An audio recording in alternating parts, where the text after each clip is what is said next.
Soyez abondamment bénis, fidèles téléspectateurs. Que Dieu vous bénisse énormément. Aujourd'hui, par la grâce de Dieu, avec votre frère, comme nous avons l'habitude de le dire, votre frère, votre serviteur, Aristoni Katumbai, avec ATK Édification, ces ministères, ces structures qui nous permettent d'échanger à chaque fois sur la parole de Dieu.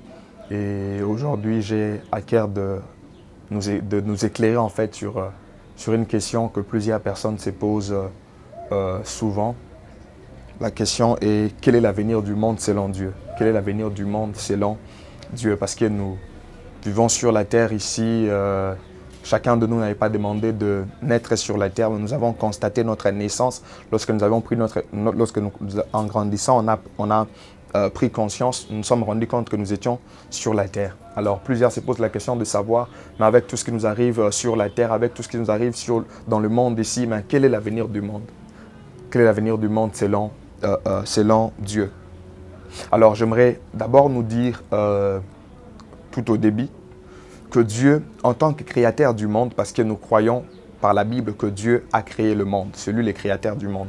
En tant que créateur du monde, il a un projet, il a un plan. Moi, je crois qu'il a un plan, un projet de bonheur et de paix pour l'humanité, pour les hommes. Et ne peuvent vivre ce plan ou connaître ce projet que ceux qui ont cru en son Fils bien-aimé Jésus-Christ. Parce que c'est par Jésus que nous accédons à Dieu. Alors cette vidéo va juste nous permettre de savoir quel sera l'avenir du monde, où est-ce que nous sommes en train d'aller, quels sont les événements qui vont arriver dans la suite des temps. Parce que la Bible a tout dit. La Bible nous a donné l'éclairage sur beaucoup de choses. Et d'ailleurs, du point de vue spirituel, depuis Genèse chapitre 3, on a constaté la chute de l'homme. L'homme a été séparé de Dieu, il a été privé de la gloire de Dieu. Et dès ces temps, l'humanité avait besoin d'un sauveur. C'est ainsi que le Père a envoyé son Fils mourir pour nous à la croix. Parce que le péché nous avait séparés, comme la Bible dit dans Romains, car tous sans péché sont privés de la gloire de Dieu. Donc nous avons été séparés de ce Dieu. On a eu besoin, nécessité d'un sauveur qui est Christ. Pourquoi je suis en train de le dire? D'ailleurs, c'est pour que quand je commence, donc je suis d'ailleurs en train de commencer en vous donnant la chronologie biblique, en fait, les événements qui doivent arriver. Déjà, nous devons savoir que nous sommes dans quel temps? Nous sommes dans ce qu'on appelle dispensation de l'Église, dispensation de la grâce. C'est le temps où Christ était déjà mort pour nous, il est ressuscité, il est prêché parmi les nations, afin que quiconque croit en lui ne périsse point, mais qu'il ait la vie éternelle, le salut par la grâce. Donc nous sommes dans cette dispensation de la grâce, c'est l'actuelle dispensation dans laquelle on n'a pas des exigences pour être sauvé. Il nous suffit juste de croire en Jésus-Christ. Regardez les temps dans lesquels nous sommes. S'il faut poser des actions, s'il faut prendre des décisions dans les temps dans lesquels nous sommes, c'est très important de les faire maintenant là, parce que le lendemain c'est pour Dieu. Nous sommes au temps de l'Église. Et qu'est-ce qui arrivera? Dans la suite des temps, l'Église sera enlevée. C'est-à-dire que l'événement que nous sommes en train d'attendre après l'Église, après l'existence de l'Église, c'est l'enlèvement. Parce que dans l'enlèvement, Christ viendra prendre l'Église. Et l'Église montera avec lui là-bas en haut. Et l'Église ira vivre avec Christ dans la gloire. Après l'enlèvement, parce que l'enlèvement, c'est ce que nous attendons. Après l'enlèvement, donc si je peux me répéter, donc lorsque l'enlèvement aura lieu, il y aura une période que j'appelle la période après enlèvement. Cette période prendra 7 ans. C'est une période de 7 ans. Et pendant 7 ans, il y aura des choses qui vont se faire ici sur la terre et des choses qui vont se faire là dans les cieux. Qu'est-ce qui se passera dans les cieux? L'Église qui aura été enlevée. Nous qui avons cru en Jésus-Christ, nous serons enlevés avec lui dans la gloire. Pendant les 7 ans d'après l'enlèvement, une période de 3 ans et demi où nous serons dans le tribunal de Christ et une période de 3 ans et demi où nous serons dans les festins de noces de l'agneau. Donc l'Église passera par le tribunal de Christ, une tribunal de récompense. Il y a de ceux qui seront sauvés passant par le fait qu'ils n'auront pas de récompense, et ceux qui auront bien travaillé seront récompensés. Voilà pourquoi, enfants de Dieu, vous qui servez Christ, il est temps de pouvoir faire plus des œuvres. Nous ne sommes pas sauvés par les œuvres, mais vous devez faire plus des œuvres pour être récompensés. Ça, c'est très important, très important. On sera dans les festins de noces de l'agneau. Et en bas sur la terre, après l'enlèvement, les 7 ans-là, il y a ce qu'on appelle la grande tribulation. on appelle ça la tribulation. Et dans la tribulation, il y a 2 étapes. En fait, le 7 ans là, ça sera aussi divisé par 2, 3 ans et demi, 3 ans et demi. La première partie de 3 ans et demi, on appelle ça la tribulation de manière simple. Et l'autre, c'est la grande tribulation. Ces 7 ans là coïncident avec la 70e semaine de Daniel. Je ne vais pas entrer en profondeur pour risquer d'embrouiller les autres. Dans cette période de 7 ans, sur le premier 3 ans et demi, après le 3 ans et demi, les premiers 3 ans et demi, l'Antéchrist va apparaître. Et l'Antéchrist va persécuter le monde. Le monde connaîtra pire. Ça sera terrible. Ça sera un temps vraiment très difficile. Voilà pourquoi on appelle ça la grande tribulation. Avec l'apparition de l'Antéchrist sur la terre, il viendra comme si il va rétablir la paix et autres. Il va instaurer les 666. Ça sera très compliqué. Tu ne peux vendre ni acheter si tu n'as pas, le 666. Et pendant ces 7 ans-là, sur la terre, c'est là qu'il y aura le 7 sceaux, c'est là qu'il y aura le 7 trompettes, c'est là qu'il y aura le 7 coupes de la colère de Dieu. Comme je venais de le dire, que le monde connaîtra vraiment pire. Et pendant cette période-là, le Saint-Esprit n'aura pas d'habitation corporelle sur la terre. Non, non. Le Saint-Esprit n'aura pas d'habitation corporelle sur la terre parce que l'Église aura été enlevée. Ça ne veut pas dire que le Saint-Esprit ne sera pas là. Le Saint-Esprit sera là, mais il n'aura pas d'habitation permanente.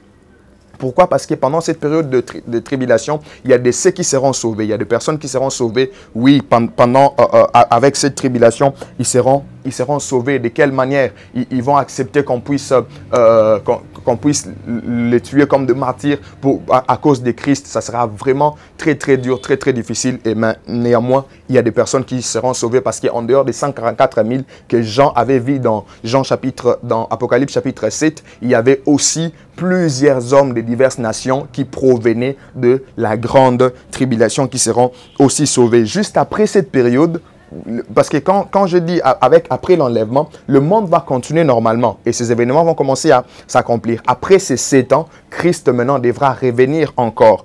Christ devra revenir sur cette terre, des hommes. Là, vous pouvez le voir déjà dans Apocalypse chapitre 20, le verset 1 jusqu'au verset 6. On nous parle de ce second retour de Christ. Il viendra instaurer le millénium. Et le millénium, c'est le règne de 1000 ans. Et il sera avec le saint, il sera avec l'Église. Et en même temps, il y aura la résurrection de martyrs de la grande tribulation. Ils vont ressusciter et ils seront là avec Christ. Christ viendra régner et l'Église et ceux qui auront été sauvés pendant la grande tribulation régneront avec Christ pendant ces 1000 ans.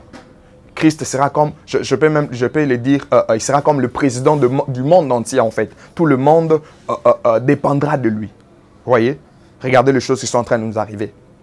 Ce que je suis en train de dire arrivera après l'enlèvement. Donc 7 ans après l'enlèvement, Christ devra encore revenir.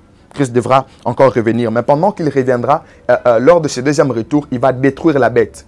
Ou l'Antéchrist, il va aussi détruire le faux prophète. Donc le faux prophète et l'Antéchrist seront jugés. Christ les jettera dans les temps des faits. Et pendant cette période de 1000 ans, Satan sera emprisonné. Le diable sera dans la prison. Le diable sera dans la prison pendant 1000 ans. Et le monde sera tellement agréable. La vie sera vraiment très bonne avec le règne de Christ. Mais ce millénium ne sera pas le paradis.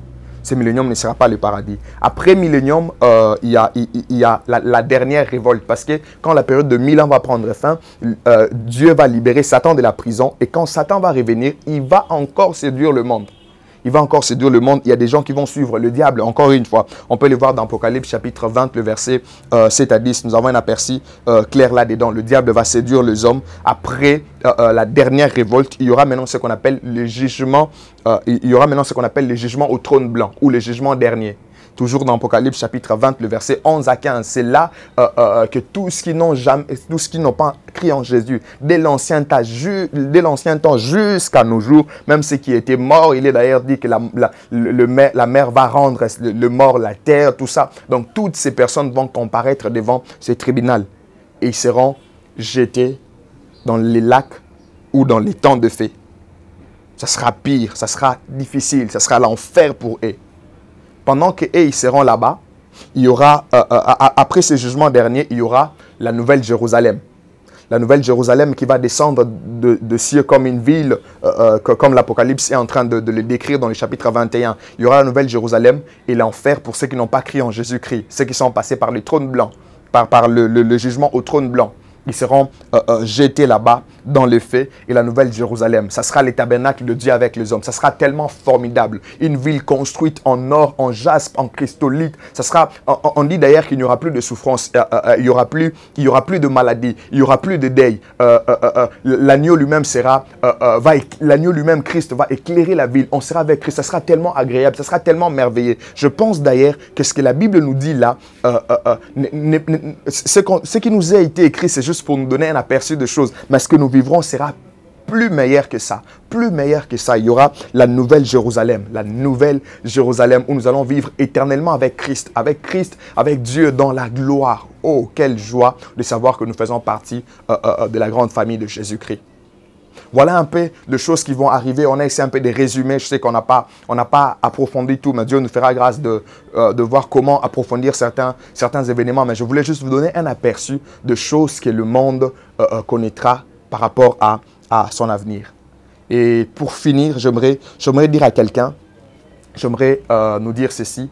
La véritable vie et le vrai bonheur ne se retrouvent qu'en Jésus-Christ et en Jésus-Christ seul. La véritable vie et le vrai bonheur ne se retrouvent qu'en Jésus et en Jésus-Christ seul.